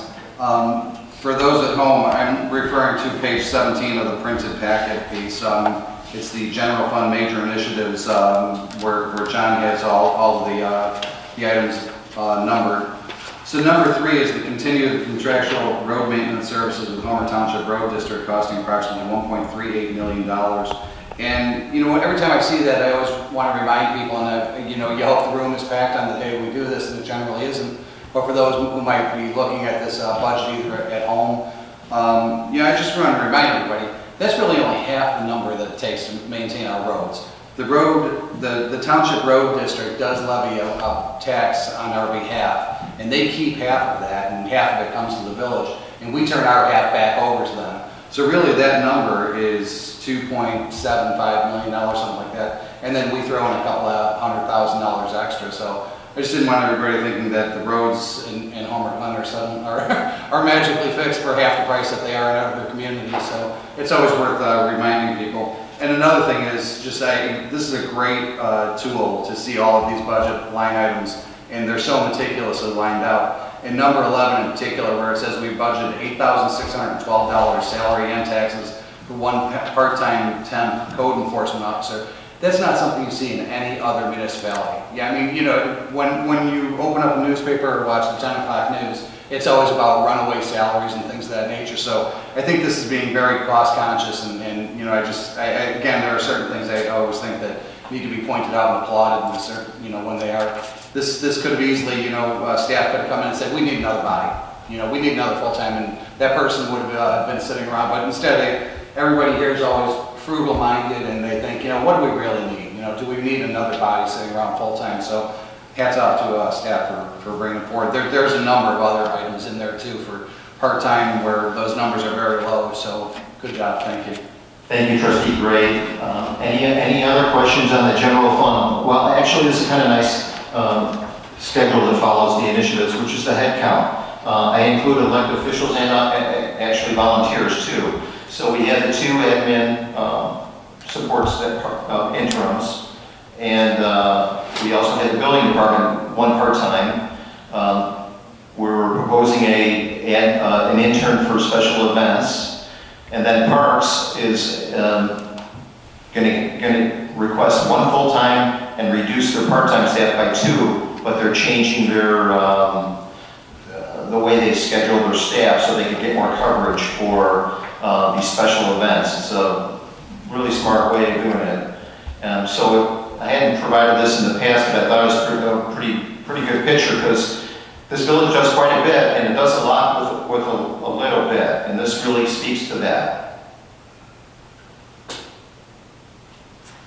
Hi, it's Beth Rogers. Can you explain number 14 a little bit? Okay, Yeah, this is Carrie. We have been working with the township and with the HAC officials on trying to budget for the replacement of the scoreboards on the township property for the next year's budget. The mayor, myself, the township supervisor, and the president of HAC has been working on this. This is something that I've shared with the board, you know, in my email correspondence to you. So I wanted to make sure this is a third of what the total cost of the scoreboards will be. So the way that we propose that you'll see an IGA in the future coming will be we will agree to pay for a third, the township will agree to pay for a third, and then HAC folks will agree to pay for a third. So we need to make sure we have our third budgeted, and then we will do a three-party agreement with that before we release any of the funds. And all that would have to be approved by the board, but that we wanted to make sure we had a placeholder in the budget to be able to do that. Okay, thank you. okay, I'm gonna go on to the motor fuel tax funds. Special events. So projected balance, opening balance of 30,000, with revenues of around 278,000, budgeted expenses of 290, with the forecasted ending cash balance of 17,000. That comes from I budget the community festival revenues are actually the budgeted expenses. We budget to break even, and this village has been very fortunate to produce surpluses from that event year after year. I don't forecast surpluses; I forecast break even. So we pick up the budget for the festival is 162.6. We talked about the general fund transfer of 100,000. That was discussed in the general fund initiatives. And then the new sponsorship program that's been very successful. We're anticipating $15,000 of support for our other special events. There's the total revenue, forecasted revenue, $277,000. And the expenditures are the community festival. We charge the special event for some staff liaison, and also that includes the part-timer that we're requesting also. Matt Walsh had discussed earlier that the community event and activities is now up to 30,000. It used to be around 10. I misspoke earlier. The intern is itemized on line 4. That's $12,000. We assign special events for some of the storage rental that the EMA takes on to store the festival equipment. And then there's various special event equipment of $15,000. There's 3 or 4 items in there, I believe. So the grand total is $290,000 expenditures for the special event. The environmental fund begins the year with around 45 grand. It brings in $31,400 for the environmental surcharge. Its budgeted expenses of $49,000. So the expected ending balance at 4/30 at 21 is around $27,000. Its expenditures represent the staff assignment for a staff liaison. We hold a sizable event yearly. Next year's the household hazardous waste event. It has some dues and memberships. It pays out awards. Everything else is pretty much repetitive from the previous year. Grand total for the environmental fund is $49,240.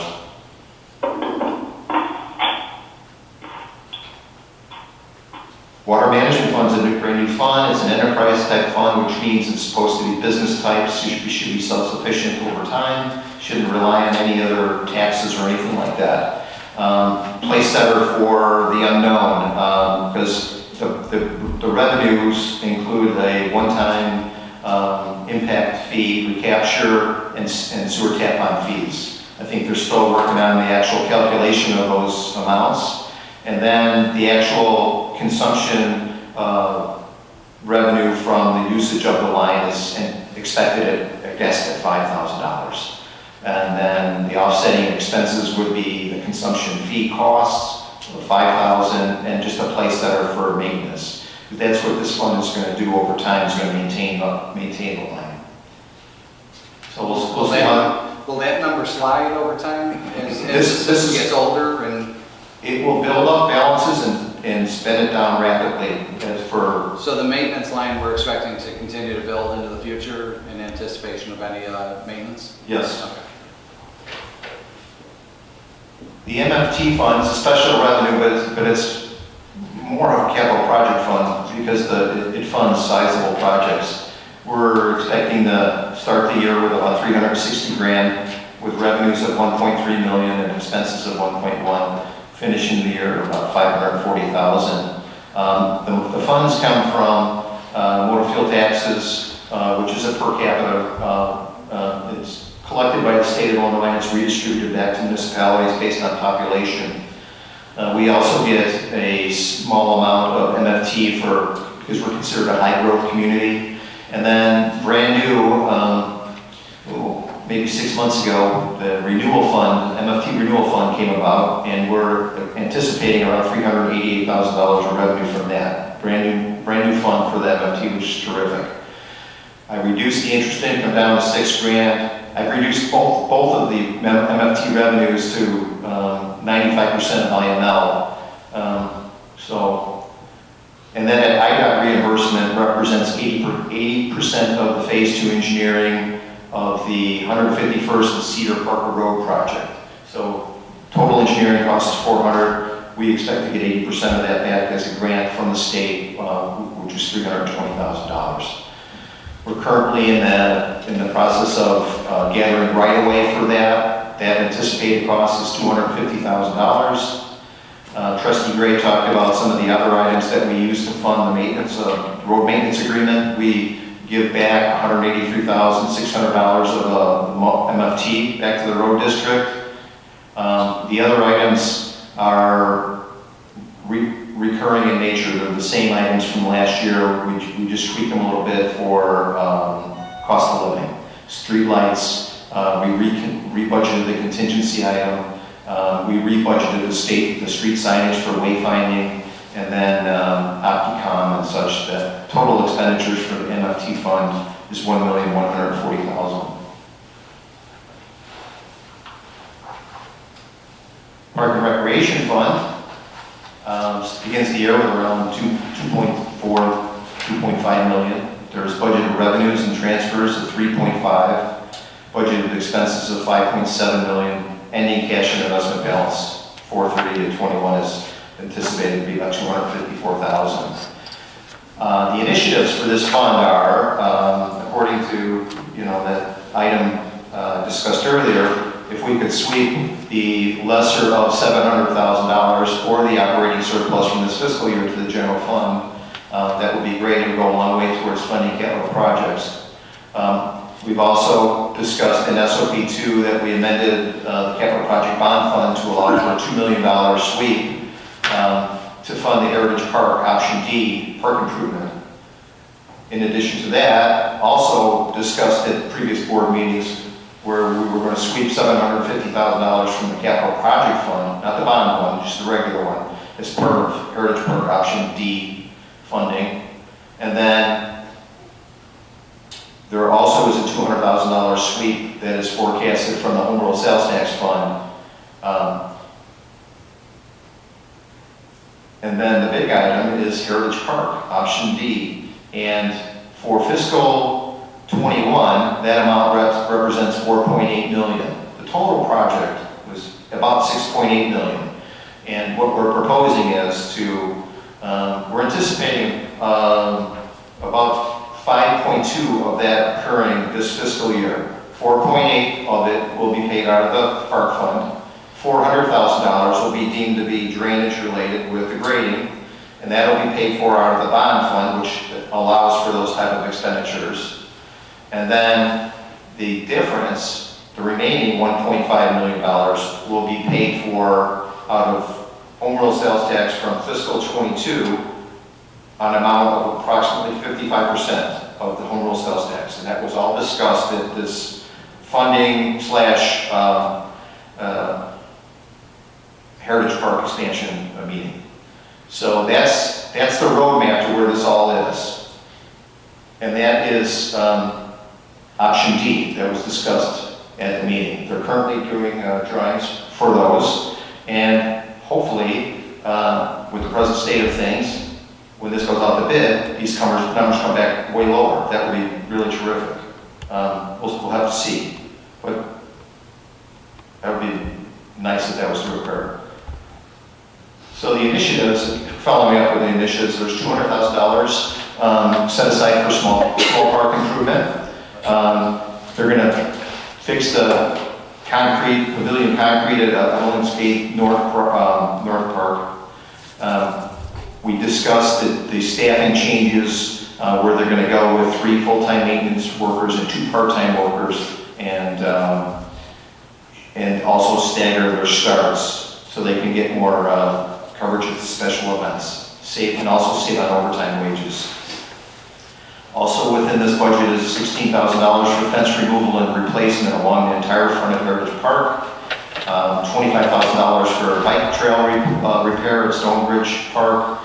Some $49,000 for a couple large pieces of landscaping equipment to maintain the expanded park grounds. And of course, and then we also budgeted $30,000 for engineering for some Heroes Trail development. The revenues for the Park Recreation Fund are the local motor fuel tax fund. We've knocked that down considerable from the first draft. And then the 3 transfers that I discussed earlier. And then also developers are required to make park contributions. We anticipate that at around $40,000.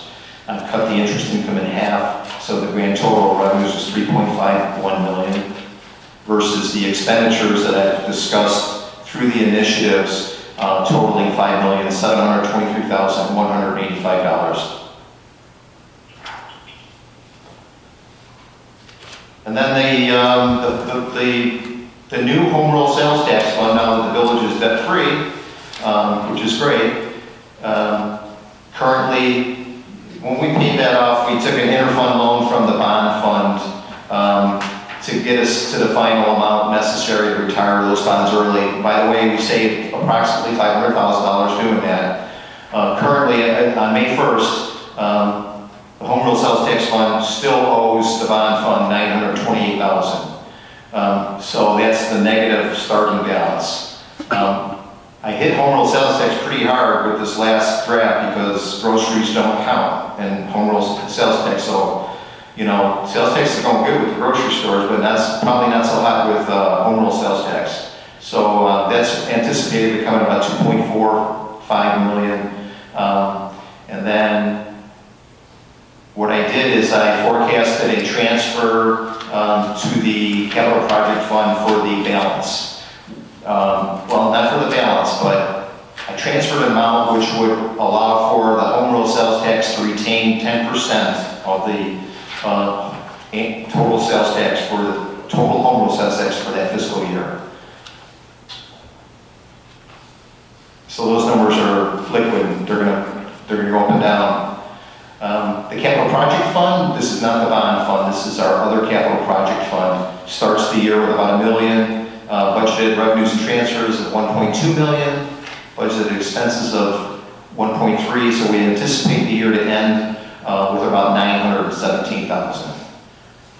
The initiatives for this fund are to sweep $1,196,000 from the home rule. Well, actually, this is, I just discussed this in the home rule sales tax fund. It's going to take an inflow of funds from the home rule sales tax fund of an amount of about $1.2 million. It also proposes security cameras at Heritage Park. We're going to re-budget for the streetlight retrofit program. I know that we also forecasted a $19,000 reimbursement from ComEd for the project. So So the net cost of the streetlight retrofit program is about $231,000. We budgeted for the net difference. It's a business incentive for the Speedway at 143rd. We would much rather them use I think we're preferring the gravity system. It's a more expensive way for sanitary sewer. They wanted to do a lift station. In order to go forward with the gravity system, we told them we would consider paying the net upcharge. That's $200,000. That will be coming before the village board and in the future as well. We're negotiating that with Speedway right now. But we needed to make sure we had a placeholder in here for this. And in long term, it's better to have the gravity fed system than the lift station for maintenance.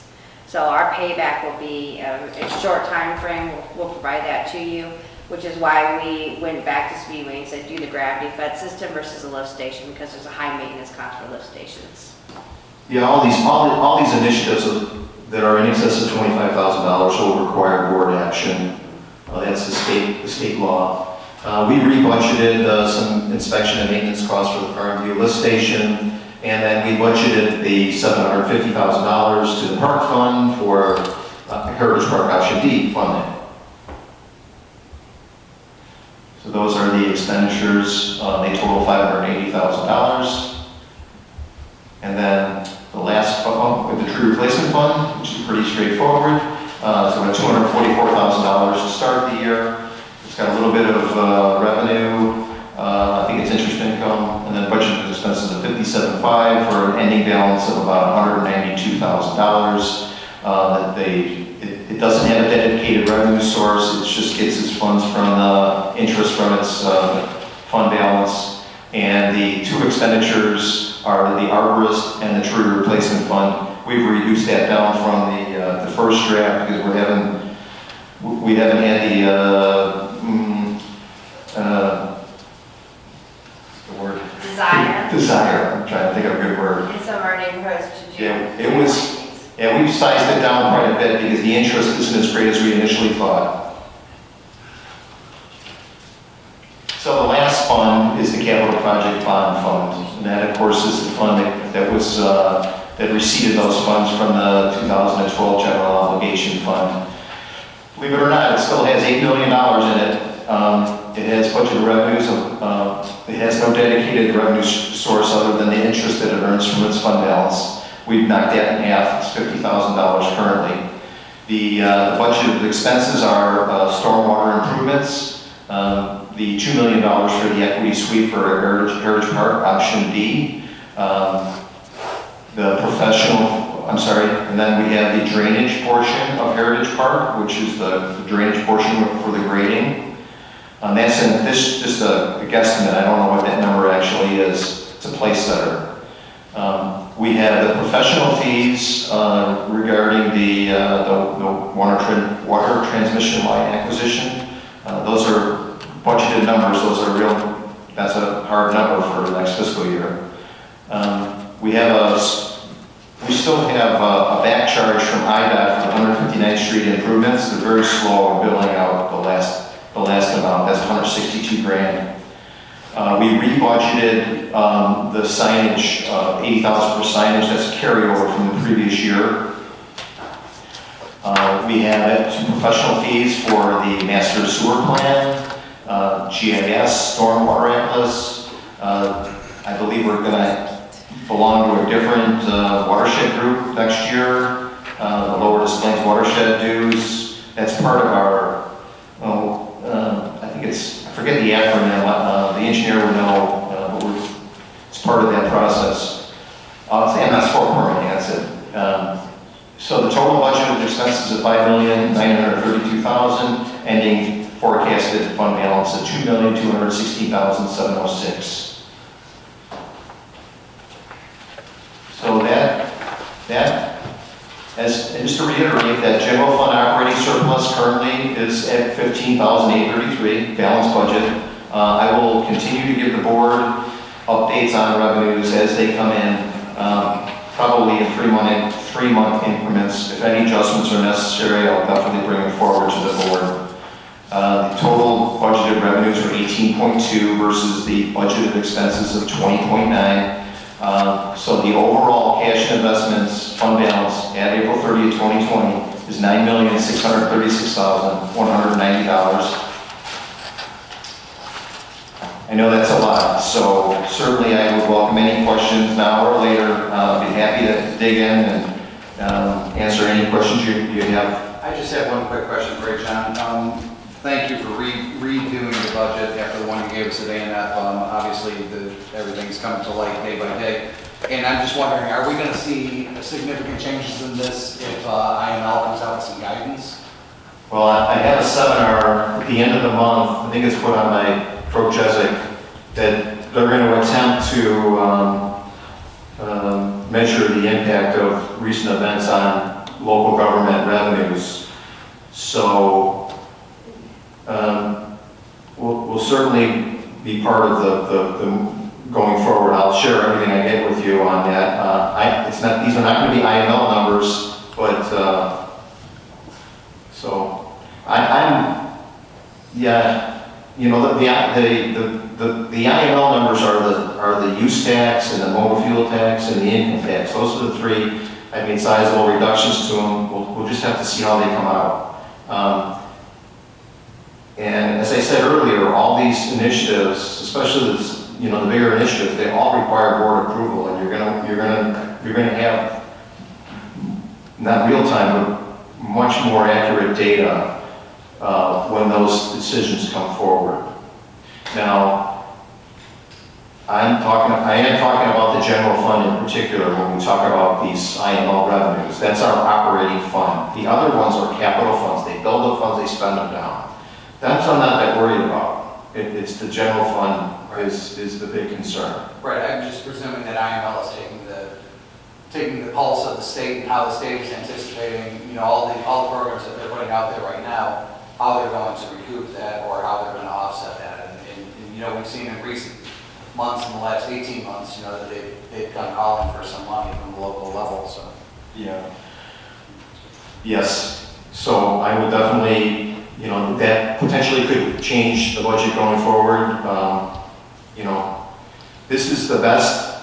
Oh, don't get me wrong. I know that you've been doing this a long time, and I appreciate your Even following this. Yeah. Even in a week, things have changed a lot. Right.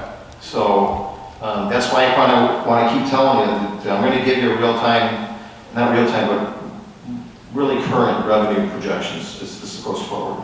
Thank you. John, I had a real quick question, just an observation. Under the general fund, when you're talking about the employee count, it shows for employees, election officials, there's only 7. I assume is the village clerk a full-time employee? No, we cut Christina out. Okay. Well deserved. That was a mistake. Yeah. She's in the budget. Okay. We just didn't see her. Yeah. We just, Just like during the meeting, she's so quiet, we forget. yeah. It depends on how she behaves. I'll have to double check and see what I did to her, to see if I missed her or if she's up in the, Always with the village folks. So, We might have put you in admin. I think she's in admin, but I'll double check. That's what I figured. Yeah. I saw 7 through. Perhaps if you run unelected or unopposed, it doesn't. All right, is there any old business? Is there any new business? Is there a motion to adjourn? So moved. Trustee Gray? Trustee Rogers? Yes. Okay.